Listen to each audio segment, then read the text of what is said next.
opsir yang kedua, komandan kedua yang jadi tahanan ini. Kata raja, opsir kedua, saya Tuan Raja. Kamu sudah lihat temanmu, opsir pertama tadi? Sudah Tuan Raja. Mati kan? Mati. Kamu mau mati? Atau mau ikut saya? Keluar dari agamamu Islam dengan pangkat cukup, gaji cukup, rumah cukup. Bagaimana? Sudah Tuan Raja. Sudah apa? Sudah, jangan banyak omong.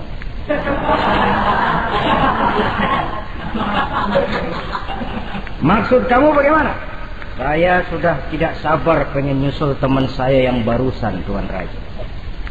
Saya tidak sanggup bayangkan bagaimana dia disambut oleh para bidadari di surga, disambut oleh para malaikat dengan ramah tamah, menikmati kehidupan di alam yang penuh dengan keriduan. Oh Tuan Raja, sudah jangan banyak omong. Kalau mau potong, potong saya. Kata Raja, ini gilaan lagi dari yang tadi. Yang tadi masih bisa diajak berunding, ini sudah minta dipotong. Ayo Algojo, potong. Dipotong lagi oleh Algojo. Putus lagi, berpisah kepala dengan badannya. Jatuh ke bawah, masih muter kepalanya kayak orang tawaf, ngaji lagi. Ayatnya yang dia baca, wujuhu yawma izin nadhirah, wujuhu yawma izin nadhirah, ila rabbiha nazirah. Wajah mereka pada hari itu berseri-seri, kepada Tuhannya mereka memandang, matanya terpejam dengan rapat, bibirnya senyum menghadap Allah. Syahid lagi yang ketiga ini. Nah, kata Raja, sekarang komandan opsir yang ketiga, panggil. Opsir ketiga, saya Tuan Raja. Sudah dengar nasib dua orang temanmu? Sudah Tuan Raja. Mati? Mati. Kamu bagaimana? Saya mau hidup Tuan Raja. Jadi kamu mau ikut saya? Mau Tuan Raja, saya mau. Mau meninggalkan Islam sebagai agamamu? Mau Tuan Raja. Mengkhianati khalifahmu Umar bin Abdul Aziz? Iya Tuan Raja. Daripada hidup saya kan, daripada mati mendingan hidup Tuan Raja. Daripada nggak punya apa-apa kan mendingan punya apa-apa. Baik, baik. Nanti saya musyawarah sama Perdana Menteri, kamu saya angkat jadi pejabat tinggi. Baik Tuan Raja. Akhirnya Raja musyawarah. Perdana Menteri, saya Tuan Raja. Ini opsir ketiga baik ini, mau ikut kita keluar dari Islam. Kita angkat jadi apa dia? Itu sih urusan Tuan soal angkat mengangkat. Cuman saya pikir-pikir kok aneh Tuan Raja. Aneh bagaimana? Ini opsir ketiga ini kok mau ya meninggalkan agamanya. Mau mengkhianati saudaranya sendiri, saudaranya sebangsa, setanah air, seiman, sekeyakinan, hanya karena ditawari oleh kedudukan mau dia khianati. Orang itu kalau sudah mau mengkhianati bangsanya sendiri Tuan Raja, apalagi bangsa lain. Sekarang ini dia sopan sama kita karena kepengen selamat. Nanti kalau ada kesempatan, bukan kita yang ditikam dari belakang, senjata makan Tuan. Jadi menurut kamu bagaimana Perdana Menteri? Menurut saya opsir ketiga ini komandan bejat. Masa orang bejat jadi pejabat, rusak rakyat. Malah orang dua yang mati itu orang bagus, punya prinsip, punya pendirian, nyawa taruhannya iman tidak goyah. Itu malah kalau bisa yang dua itu dihidupin lagi. Orang punya pendirian, ya hidupin bagaimana udah kadang mati. Tidak bisa. Jadi yang ketiga ini gimana? Kalau menurut saya yang ketiga ini bunuh saja Tuan Raja. Ngapain miara orang bahaya? Bunuh saja. Bunuh. Iyalah kalau begitu bunuh saja. Betul juga kamu. Bidang dibuka kembali. Opsir ketiga, gimana Tuan Raja? Saya diangkat jadi apa? Kamu nggak diangkat. Nggak diangkat bagaimana? Kamu opsir bejat. Kok bejat? Iya. Agamamu saja kamu mau tinggalkan. Saudaramu sebangsa setanah air mau kamu khianati. Apalagi kami yang orang lain bangsa dengan kamu. Kalau ada kesempatan kami akan kamu tikam dari belakang. Jadi saya gimana? Kamu dibunuh. Bunuh. Tuan Raja, bunuh. Iyalah, bunuh. Tapi saya mau Islam lagi Tadinya saya mau keluar dari Islam, saya pikir dapat kedudukan tinggi kalau dibunuh juga. Iyalah bunuh, tapi saya tak Islam lagi. Terserah mau Islam mau tidak, pokoknya bunuh. Iya, saya mau Islam lagi. Cepat. Iya. Lalu mengucap 2 kalimat syahadat, mau Islam lagi. Macet lidah. Ayo cepat. Iya Pak. Asyhadu Enggak bisa mengucap syahadat. Ayo cepat. Iya Pak. Asyhadu Enggak bisa. Sampai goloknya al-kujuk keburu sampai ke lehernya. Putus leher itu, pisah kepala dengan badan. Jatuh kepalanya ke bawah. Dia bekas orang Islam, masih bisa ngaji juga, cuman ayat yang dibacanya lain sama yang dibaca 2 temannya tadi. Ayat yang dia baca begini, afaman haqqat alaihi kalimatul azab afa anta tunkizu man finnar. Orang yang sudah memang akan mendapat vonis azab di neraka, bisakah kamu menyelamatkan mereka dari azab yang sangat pedih? Bertahun-tahun dia berjuang untuk Islam di bawah kepemimpinan Umar bin Abdul Aziz dengan niat li'la'i kalimatillah. Tapi di akhir perjuangannya dia tergoda oleh harta dan kedudukan. Dia keluar dari Islam dan dikala itu ajal datang merenggut nyawa, dia mendapat su'ul khatimah, matinya ke dalam neraka. Na'udzubillah min dzalik. Ini termasuk lemah iman, saudara-saudara. Dan itu penyakit yang bahaya. Biar lemah ekonomi, biar lemah pendidikan, kalau iman kuat, insya Allah masih ketolong. Tapi biar ekonomi kuat, pendidikan kuat, iman lemah, malah yang kuat tadi akan menghancurkan nilai iman yang lemah itu tadi. Disinilah mabda'nya, berlindung kita kepada Allah dari lemah hati, lemah iman, lemah akidah. Baik, penyakit rohani yang ketiga, wa a'udzubika minal kasal. Aku berlindung kepadamu ya Allah daripada sifat penyakit malas. Malas adalah penyakit batin. Santai perlu, refreshing perlu. Tapi kalau tiap hari santai, apakah kita akan jadi generasi santai? Dan persoalan apa yang bisa kita selesaikan dengan posisi santai? An-Nisa ayat 95 menegaskan, la yastabil qa'iduna minal mu'minina ghaira ulid darari wal mujahiduna fi sabilillah. Orang-orang yang berjuang di jalan Allah tidak sama nasibnya dengan orang yang duduk saja gelenggam, delohom, ayam-ayam tanpa ada uzur darurat, yang hanya menunggu keajaiban yang turun dari langit, menghitung bintang bertebaran di atas cakrawala. Tidak akan sama orang yang berjuang di jalan Allah dengan yang duduk delohom, ayam-ayam, gelenggam, menikmati apa yang ada tanpa berpikir meningkatkannya ke arah yang lebih baik. Ma'asyiral muslimin rahimakumullah. Malas berusaha, malas beribadah adalah penyakit rohani yang ditiupkan oleh iblis ke dalam diri sanubari kita. Makin tinggi nilai iman, makin berat bisikan kemalasan itu. Namun kalau kita bentengi dengan bahwa malas kita hari ini akan membawa penyesalan bukan besok, bukan lusa, bukan minggu depan, bukan pula bulan depan, tapi barangkali tahun depan, 5-10 tahun yang akan datang, untuk masa depan yang lebih depan di alam kubur, di alam akhirat. Akibat penyesalan di dunia akan terasa di sana nantinya. Allah telah memberikan hidup. Dalam hidup kita diberikan energi, daya dan kekuatan. Manfaatkan daya dan kekuatan itu untuk berusaha dan bekerja.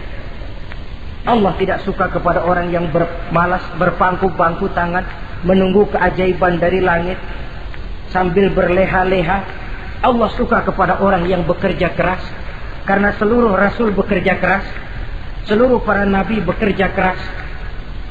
Saudara-saudara, hanya istana yang ditegakkan dalam khayalan saja yang bisa dijangkau dengan bermalas dan bersantai-santai. Tapi istana dalam wujud kenyataan hanya bisa dicapai dengan kerja keras dan semangat menghadapi kehidupan. Yang kelima, wa a'udzubika minal jubn. Kami berlindung kepadamu ya Allah daripada sifat takut. Saudara-saudara, setiap orang terlahir membawa fitrah. Fitrah itu juga bisa berupa sifat. Tiap orang punya sifat takut, tiap orang punya sifat berani. Lingkungan, pendidikan, pergaulan menumbuhkan mana yang lebih subur. Kalau takutnya lebih subur, dia akan jadi penakut. Kalau beraninya lebih subur, dia akan jadi pemberani. Masalahnya sekarang kapan kita harus berani, kapan kita mesti takut. Kan itu saja. Bahwa semua orang punya sifat berani, sebagaimana semua orang punya sifat takut, itu real. Tapi kapan kita harus berani, kapan kita harus takut. Agaknya surah An-Nisa ayat 77 cukup menjadi sindiran. Falamma kutiba alaihimul qitalu idza fariqum minhum yakhshawna an-nasa ka khasyatillahi aw ashaddu khasyah. Manakala diwajibkan kepada mereka berjuang, maka sebagian daripada mereka takut kepada manusia seperti mereka takut kepada Allah, bahkan lebih takut kepada manusia daripada takut kepada Allah. Ini kan takut yang tidak beralasan. Tengoklah zaman sekarang, mereka yang menebarkan maksiat punya keberanian. Mereka yang bergelimang di lumpur dosa punya keberanian. Mereka yang melakukan penyelewengan dan menyesatkan manusia punya keberanian. Kenapa kita yang punya niat menegakkan kebenaran, membela yang hak, menjalankan sesuatu yang kita yakini sebagai benar, kadang-kadang dihantui oleh perasaan takut? Takut semacam ini yang jadi penyakit rohani. Mereka berani terang-terangan membuka judi. Mereka berani terang-terangan di tengah jalan umum membuka botol minum-minuman keras dan mabuk sempoyongan. Mereka berani terang-terangan di tempat ramai merampok dan menodong. Mereka berani korupsi, memakan uang yang bukan haknya. Mereka berani untuk sesuatu yang sesat dan menyesatkan. Kenapa kita tiba-tiba di hadapan sesuatu yang kita yakini benarnya kita jadi lemah? Kita jadi takut, lebih takut kepada manusia daripada kepada Allah. Padahal terkena kita penjara manusia paling banter seumur hidup kita. Tapi penjara Allah, nerakanya Allah, azabnya Allah, bukankah sesuatu yang mestinya harus paling kita takuti? Oleh sebab itu terutama generasi muda, bangkitlah. Tegakkan yang ma'ruf, hancurkan yang munkar sesuai dengan kemampuanmu. Dengan cara yang bijaksana tentunya. Tidak dengan cara yang frontal. Tapi yang saya maksud, kalau mereka yang berdiri di kubu kemunkaran punya keberanian. Kenapa? Kenapa kita yang berdiri di atas yang hak dan benar kadang ragu kalau kita tidak takut sama sekali? Saudara-saudara kaum muslimin rahimakumullah. Oleh karenanya kita takut, memang takut kalau harus melanggar perintah Allah. Kita harus berani pada saat kita merasa melaksanakan apa yang diperintahkan Allah. Berani terhadap melaksanakan perintahnya, takut kalau sampai melaksanakan larangannya. Jadi ada waktunya kita berani, ada waktunya kita takut. Dengan demikian, sifat penakut ini menjadi handicap, menjadi penghalang yang menghalangi kita daripada kemajuan dan kemajuan. Iya, Islam sih Islam, Pak. Tapi kalau nanti saya dipecat, anak saya makan apa, Pak? Islam sih Islam, Pak. Tapi ini risikonya, Pak. Bukankah Nabi sendiri pernah memang memperingatkan? Sayati ala ummati zamanun al-qabidu ala dinihi kal-qabid ala al-jamrah. Akan datang satu masa di tengah umatku di mana pada masa itu orang yang konsekuen dan teguh memegang agama seperti memegang bara di tangan. Dipegang tangan terbakar, dibuang bara terlepas. Konsekuen megang Islam, risikonya berat. Melepaskan dan masa bodoh terhadap Islam bertentangan dengan batin. Dikala itu beruntunglah orang-orang yang teguh dan kuat memegang agamanya. Ma'asyiral muslimin rahimakumullah. Hanya sifat berani yang menyebabkan Islam berhasil menembus dinding Jazirah Arabia, memasuki Bizantium dan Persia, mendarat di Spanyol, memasuki Selat Jabal Tariq, pada gilirannya mewarnai hampir 2/3 belahan bumi, menjadi mercusuar di lapangan ilmu dan peradaban. Berani karena benar. Jadi yang saya anjurkan itu bukan berani babi. Tahu berani babi? Mau nyeruduk aja. Berani yang tanpa perhitungan itu berani babi namanya. Nyeruduk aja. Ya kalau kelempengan yang diseruduk tahu empuk. Tapi kalau yang diseruduk mesin giling kan bongkar kepala. Jadi bukan berani yang tanpa perhitungan. Berani yang dengan taktik dan strategi. Sebab keberanian tanpa perhitungan akan menyebabkan kita menjadi orang yang ngawur. Dalam istilah sosial dinamakan trial and error. Spekulasi namanya. Dan itu harus pulang kepada diri kita. Keberanian tidak bisa dipompakan. Keberanian tidak bisa dicangkokkan. Harus bermuara dari kita. Contoh saja, ketika Nabi dan Abu Bakar di Gua Sur, Quraisy kafir yang ngejar sampai di situ. Kalau mereka nengok ke bawah, Nabi akan kelihatan. Abu Bakar sedikit grogi. Nabi tampil dengan mantap. La takhaf wa la tahzan ya Abu Bakar.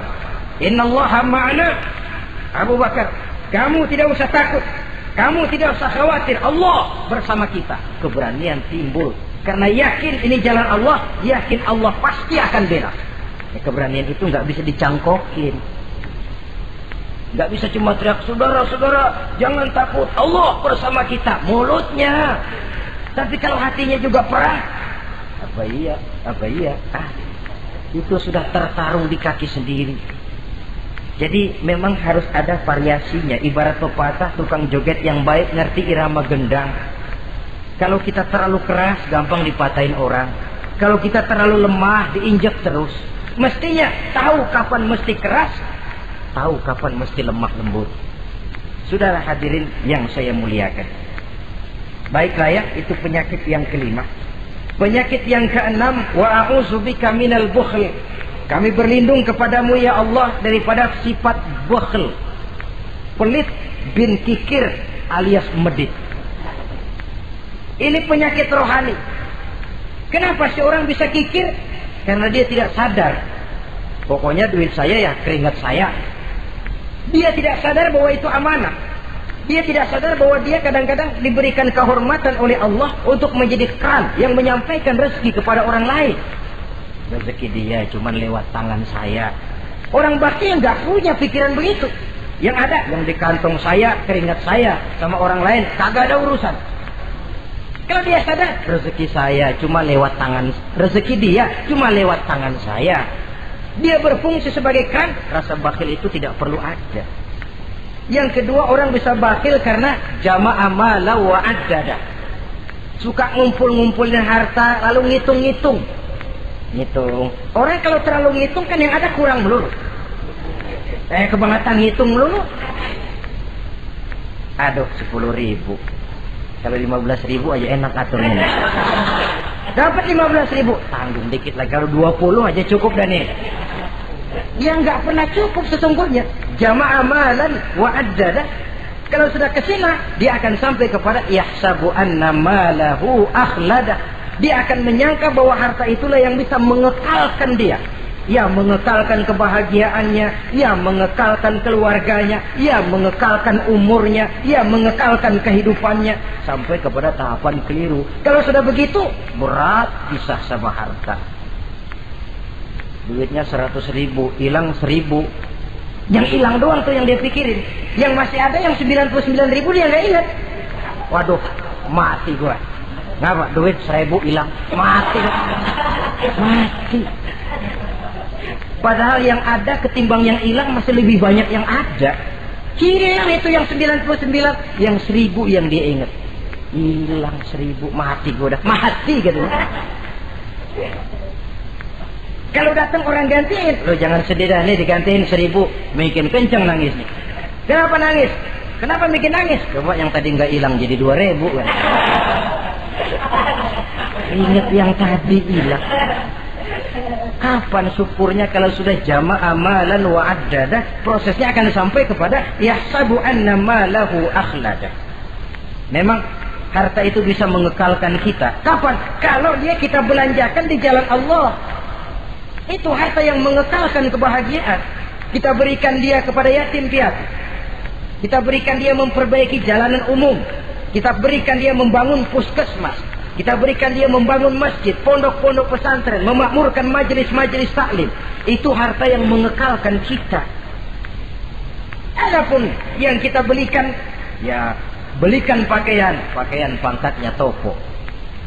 Bagus benar. Sekarang 4-5 tahun yang akan datang, lari ke dapur. Bukan dibersihin, ngebersihin. Makanan yang paling enaknya waktu di tenggorokan. Sudah masuk ke dalam perut, sudah gak ada bedanya singkong dan sate. Malah besok pagi keluar bauan sate daripada singkong. Bedanya makanan cuma di kerongkongan saja. Saudara hadirin yang saya muliakan, jadi kalau sadarlah kita bahwa karunia yang datang itu memang amanah Allah, kenapa harus bakhil? Bahwa rezeki orang harus lewat tangan kita, kenapa harus mengelak? Tidak ada orang jatuh miskin karena dia dermawan. Tidak ada orang jadi susah karena banyak menolong orang. Karena mungkin keberkahannya yang penting itu. Dia menolong orang, orang tidak bisa membalas, tapi Allah membukakan jalan lewat jalan lain yang tidak dia perkirakan sebelumnya. Masyiral muslimin, apalagi kalau orang itu adalah orang yang dekat dengan kita. Maksud saya ibu bapak kita. Oh, itu balasannya paling kontan. Berbuat baik kepada ibu, berbuat baik kepada bapak. Ada rezeki sedikit, belikan makanan yang disenangi orang tua kita. Pak, ibu, alhamdulillah ada rezeki, ini makanan kesukaan bapak, ibu.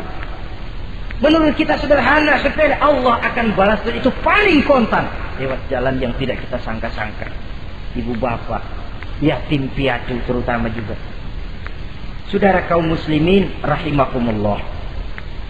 Oleh karenanya, sekali lagi tidak ada orang jadi kaya karena dia kikir, pelit. Kenapa sih tuh orang jadi miliuner? Oh, dia dari muda pelit banget. Tidak ada. Dan tidak ada orang jatuh bangkrut karena rajin sedekah.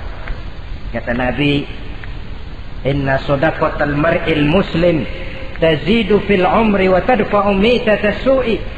Sesungguhnya sedekahnya seorang muslim bisa menambah panjang umur dan menyelamatkan orang dari mati secara su'ul khatimah. Panjang umur bisa artinya jumlahnya tambah, bisa berarti walaupun orangnya sudah mati, namanya tetap hidup dikenang orang kebaikannya. Itu pun panjang umur namanya. Namanya tidak hancur, walaupun jasadnya hancur masuk ke dalam tanah dimakan oleh cacing tanah. Namanya akan hidup terus, bahkan ditulis dengan tinta emas dalam sejarah. Bakhil, pelit adalah penyakit batin. Dokternya agama dan kemauan diri merubahnya dengan sadar bahwa karunia adalah amanah. Ini penyakit bakhil nggak bisa ke rumah sakit, ke rumah dokter medis. Dokter, saya punya penyakit pelit, bagaimana ngobatinya? Suntik. Tidak bisa. Suntiknya adalah agama, saudara-saudara. Yang ketujuh, wa min ghalabatid dain, inti doa. Saya berlindung kepadamu ya Allah, jangan sampai ada perasaan dililit utang.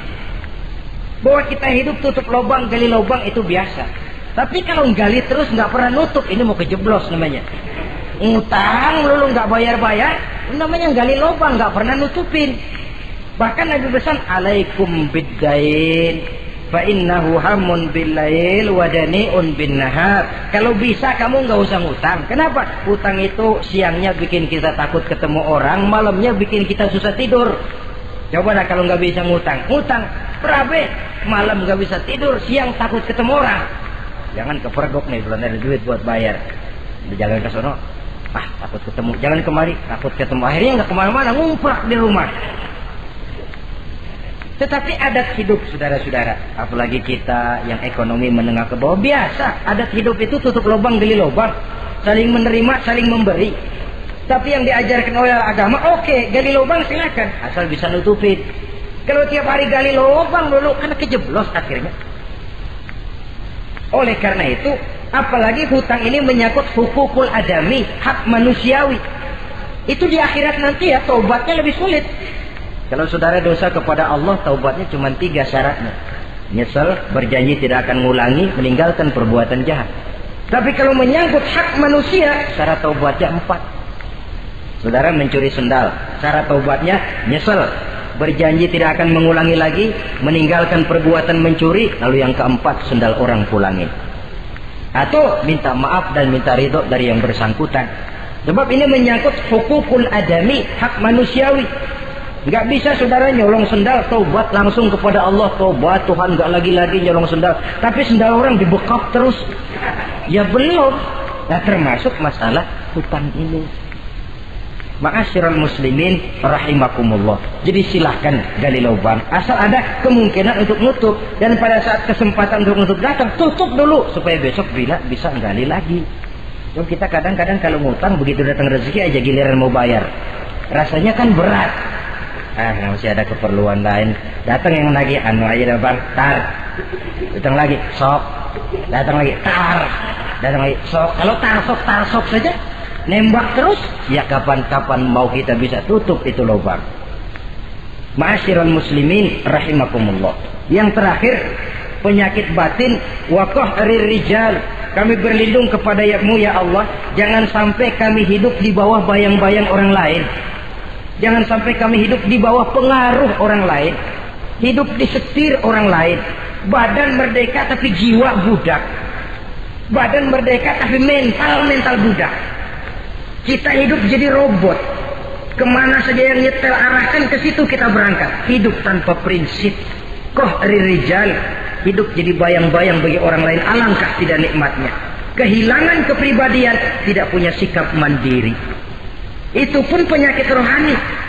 Karena pada akhirnya nilai kita ditentukan oleh kepribadian kita.